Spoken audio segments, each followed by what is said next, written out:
My demon wife की 25वीं episode के साथ हाजिर हूँ। लास्ट एपिसोड के एंड पे हमने देखा था जियांग बुशी को एक बड़े से डोम के अंदर कैद कर देता है और उसके अंदर उसने टाइम बॉम्ब्स रखे होते हैं जिनके फटने से एक जोरदार धमाका होता है। सारी जनता हैरान हो जाती है। जबकि उसी वक्त एक और सीन दिखाते हैं जहाँ पर उस अकेडमी के प्रिंसिपल बैठे ये सब कुछ देख रही होती है और कहती है बुशी इतनी आसानी से नहीं हारने वाला। तो यहीं से हमारी नई एपिसोड की शुरुआत होती है। उस धमाके की वजह से किंग बहुत ज्यादा परेशान हो जाते हैं। सोफी सास प्रिंस को उदास देकर कहती हैं आपको घबराने की जरूरत नहीं, कोई भी स्टूडेंट मरने नहीं वाला क्योंकि उन्होंने रजिस्ट्रेशन की हुई है। इसलिए इस कंपटीशन को उनकी सेफ्टी को मद्देनजर रखते हुए रखा गया है। कंपटीशन के दौरान कोई भी बच्चा जान से नहीं जाएगा। सोफी सास की ये बात सुनकर किंग को थोड़ा हौसला होता है। जबकि जियांग अरीना में खड़ा ये बात सोच रहा होता है अब सबको पता चल गया है कि मैंने एक प्रिंस को मार दिया है, अब कोई भी हमसे पंगा नहीं लेगा। जियांग सोफी सास से कहता है सोफी सास जल्दी से विनर का ऐलान करो, मैं ये फाइट जीत चुका हूँ। लेकिन उसी वक्त जियांग के पीछे डोम के ऊपर एक क्रैक पड़ता है जिससे वो दीवार टूटना शुरू हो जाती है। जियांग बहुत ज्यादा घबरा जाता है और कहता है क्या उन बॉम्ब्स के फटने के बाद भी ये नहीं मरा।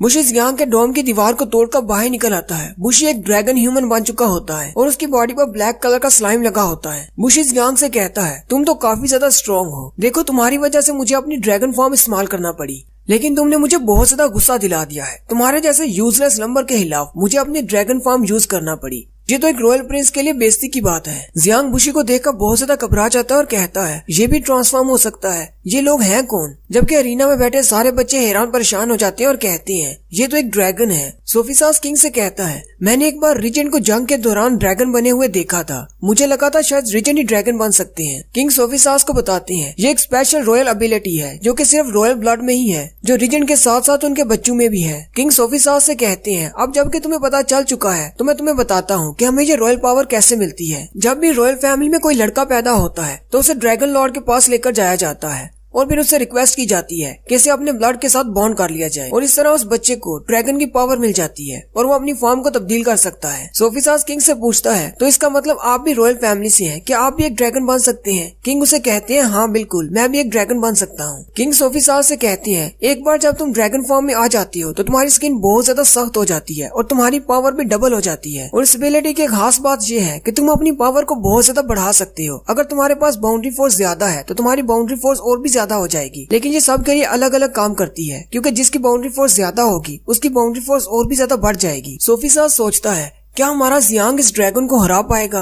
बुशी जियांग से कहता है ये ब्लैक स्लाइम जालू को ड्रैगन केव में मिला था, इसे ड्रैगन ब्लैक क्रिस्टल कहते हैं और ये बिल्कुल एक पैरासाइट की तरह है। ये मेरा ब्लड पीता है जिससे ये मुझे बहुत ज्यादा पावर देता है। जितना ज्यादा ये मेरा ब्लड पिएगा उतना ज्यादा ये स्ट्रॉन्ग होता जाएगा। और यहीं पर जालू स्टोरी बताता है कि वो कैसे इस ब्लैक स्लाइम को लेकर आया था। जालू कहता है कि काफी साल पहले मैं ड्रैगन केव में गया था, वहाँ पर मुझे ये स्लाइम मिला, लेकिन तब ये स्लाइम बहुत ज्यादा कमजोर था। मैं इस स्लाइम को अपनी लैब में ले आया और इस पर बहुत सारे एक्सपेरिमेंट्स किए। चूहे पर इस स्लाइम को चढ़ते हुए देखकर किस किस को वैनम याद आ रहा है, कमेंट करके जरूर बताइएगा। जालू कहता है कि मैंने इस स्लाइम को जिंदा चीजों पर छोड़ा और मुझे पता चला कि ये जैसे ही किसी चीज का ब्लड पीता है तो इसकी एनर्जी और ज्यादा बढ़ जाती है। लेकिन छोटे मोटे क्रीचर इस स्लाइम की पावर के सामने टिक नहीं पाए, जबकि बुशी की ड्रैगन फॉर्म में इसका ब्लड पीने से ये स्लाइम बहुत ज्यादा पावरफुल हो जाता है और बुशी को 10 गुना ज्यादा एनर्जी फ्राहम करता है जिससे बुशी बहुत ज्यादा पावरफुल हो जाता है। जालू कहता है ये सारे लोग हमेशा ये कहते रहे हैं कि मैजिक क्लास सबसे ज्यादा पावरफुल है, लेकिन मुझे नहीं लगता। मुझे तो लगता है कि रेनिस भी हमारे बुशी को नहीं हरा सकता जबकि उसके पास ब्लैक स्लाइम हो। जियांग सोचता है अगर एक बॉम्ब से भी ये नहीं हार सका तो इसका मतलब मैं जो भी चीजें पहले इस्तेमाल करता रहा हूँ वो सारी चीजें नहीं इस्तेमाल कर सकता। वो जल्दी से अपने पास से एक पेपर खोलता है और उसमें से बड़ी सी मशीन गन निकाल लेता है और बुशी पर गोलियां चलाना शुरू कर देता है। लेकिन बुशी की स्किन इतनी ज्यादा हार्ड होती है कि उसके ऊपर उसकी गोलियों का जरा भी असर नहीं होता। बुशी हंसते हुए आगे की तरफ बढ़ता है और उसे कहता है तुम्हारे इस तरह के अटैक मेरे ऊपर जरा भी काम नहीं आएंगे क्योंकि मेरी बॉडी बहुत ज्यादा हार्ड है। साथ ही बुशी अपने ब्लैक स्लाइम को इस्तेमाल करते हुए टेंटिकल्स बनाता है और उसकी दोनों मशीन गन्स को तोड़ देता है। फिर वो जियांग की तरफ अटैक करता है लेकिन जियांग अपने सामने एक शील्ड बना लेता है। इस बार जियांग ने स्टील की शील्ड बनाई होती है, लेकिन बुशी का स्लाइम उसकी स्टील को भी तोड़ देता है और जियांग से कहता है मेरे ब्लैक स्लाइम के सामने तुम्हारी रेड स्टील भी कागज की तरह है। और साथ ही वो उसकी स्टील की शील्ड को भी तोड़ देता है, जबकि उसके पीछे जियांग ने एक रॉकेट लॉन्चर बनाया होता है और उसके ऊपर रॉकेट से हमला करता है। बुशी उन रॉकेट्स को रोकने के लिए अपना बाजू आगे करता है, लेकिन असल में वो रॉकेट्स नहीं होते, उनमें से एक और स्लाइम निकलता है जो कि बुशी के बाजू पर चिपक जाता है। जियांग बहुत सारे स्लाइम्स उसकी तरफ फेंकता है और साथ ही उसके इर्द गिर्द एक दायरे की शक्ल में उसने बहुत सारे बॉम्ब्स लगाए होते हैं। बुशी उसे कहता है क्या तुम्हारा बस हो गया, अब मैं स्टार्ट करूं। लेकिन साथ ही उसके आसपास वाले सारे बॉम्ब फट जाते हैं और वहाँ से सारा अरीना टूटकर नीचे गिर पड़ता है। बुशी भी उस अरीना के बड़े से गड्ढे के अंदर गिर जाता है। बुशी नीचे गिरने के बाद बहुत ज्यादा गुस्सा हो जाता है और उसे कहता है तुम्हारे इन अटैक से मुझ पर कोई भी असर नहीं होने वाला, अब मैं तुम्हें जरूर मार डालूंगा। जियांग भी नीचे उतर आता है और उसे कहता है उल्लू के बट्टे जरा गौर से देखो, तुम्हें जरा भी अंदाजा नहीं मैंने तुम्हारे लिए क्या कुछ प्लान कर रखा है। जियांग नीचे उतरते ही जमीन पर अपना पेन मारता है।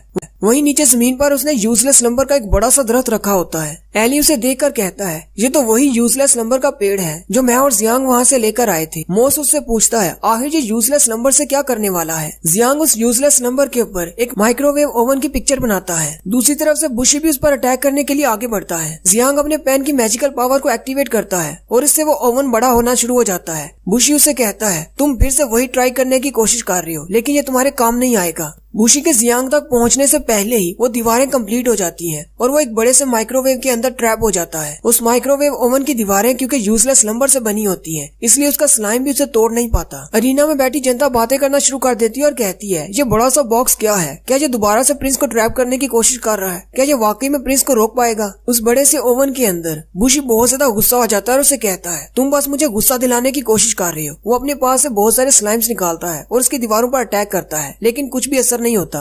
फिर वो अपनी फुल मैजिकल पावर से 2 पिंक बॉल्स बनाता है और उसे दीवार की तरफ फेंकता है और कहता है इन मैजिकल बॉल्स के सामने तो रेनिस भी नहीं टिक पाएगा, तुम्हारी दीवारें क्या टिकेंगी। लेकिन जैसे ही धुआं उड़ता है तो दीवार को एक स्क्रैच भी नहीं पड़ता। जियांग बाहर से उसे कहता है चाहे तुम कुछ भी कर लो ये यूजलेस नंबर है, तुम इसकी दीवारों को तोड़ नहीं सकोगे। बुशी ये बात सुनकर बहुत ज्यादा हैरान हो जाता है और कहता है तुम फोर्जरी के लिए यूजलेस नंबर को क्यों इस्तेमाल कर रहे हो। जियांग उसे कहता है मैंने तुमसे पहले ही कहा था कि मैंने तुमसे फाइट करने के लिए प्लान पहले से बना रखा था। रिचर्ड मार्टिन भी ये देखकर बहुत ज्यादा हैरान हो जाते हैं और कहते हैं इसने फोर्जरिंग के लिए यूजलेस नंबर को इस्तेमाल कर लिया, ये तो बहुत ज्यादा इंटेलिजेंट है। जबकि एली कहता है हम लोग उसे काट नहीं पाए थे इसलिए जियांग ने मुझे कहा था कि इसे पूरा उखाड़ लो और अपने साथ ले आए थे। जियांग ऊपर खड़े बुरी से कहता है क्या तुम्हें याद है पहली बार तुमने मुझसे क्या कहा था कि मैं एक यूजलेस नंबर हूँ। आज मैं तुम्हें बताता हूँ कि यूजलेस नंबर कितना पावरफुल है और ये यूजलेस नंबर क्या कर सकता है। उसकी ये बात सुनकर बुरी को बहुत ज्यादा गुस्सा आता है। जियांग उनसे कहता है यूजलेस नंबर से तुम लोग ना तो घर बना सकते हो और ना ही तुम इससे आग जला सकते हो, इसलिए तुम लोगों ने समझा कि ये एक बेकार लकड़ी है। और इसी तरह ना ही मेरे पास कोई टैलेंट है और ना ही मेरे पास कोई बाउंड्री फोर्स है, इसलिए तुम लोगों ने कहा ना तो मैं मैजिक सीख सकता हूँ और ना ही तलवारबाजी। फिर वह सोफी सास से कहता है और तुमने भी कहा था कि मैं किसी काम का नहीं हूँ, लेकिन तुम सब लोगों को ये बात पता ही नहीं कि यूजलेस नंबर इस पूरी दुनिया में सबसे ज्यादा हार्ड मटेरियल है। और आज के दिन मैं तुम सब लोगों के सामने ये साबित कर दूंगा कि फोर्जिंग क्लास वाले भी किसी भी दूसरी फाइटिंग क्लास वाले से कम नहीं। और साथ ही जियांग अपने पेन पर लगे हुए इलेक्ट्रिक क्रिस्टल को एक्टिवेट करता है और उससे उस माइक्रोवेव ओवन पर टच करता है जिससे वो बड़ा सा ओवन चलने लग जाता है।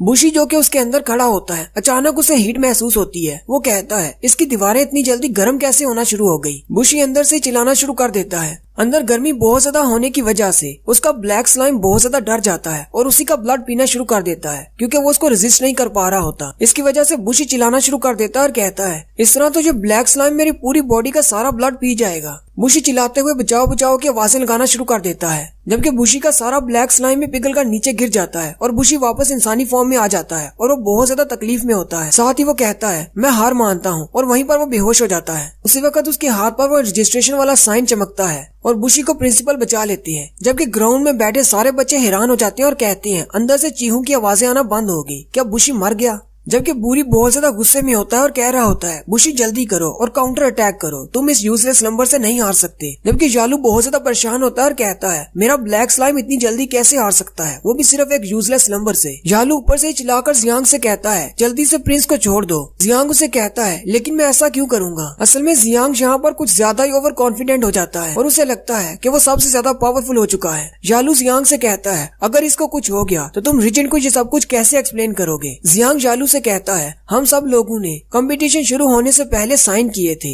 इसलिए इस बात से कोई फर्क नहीं पड़ता। जालू से कहता है लेकिन ये तो सिर्फ एक कंपटीशन है, इसके लिए तुम इसकी जान नहीं ले सकते। जियांग उसे कहता है अगर ऐसी बात है तो प्रिंस ने जंगल में हमारी जान लेने की कोशिश की और उसके बाद माउंटेन से भी हमें नीचे गिराया, क्या वो ठीक था।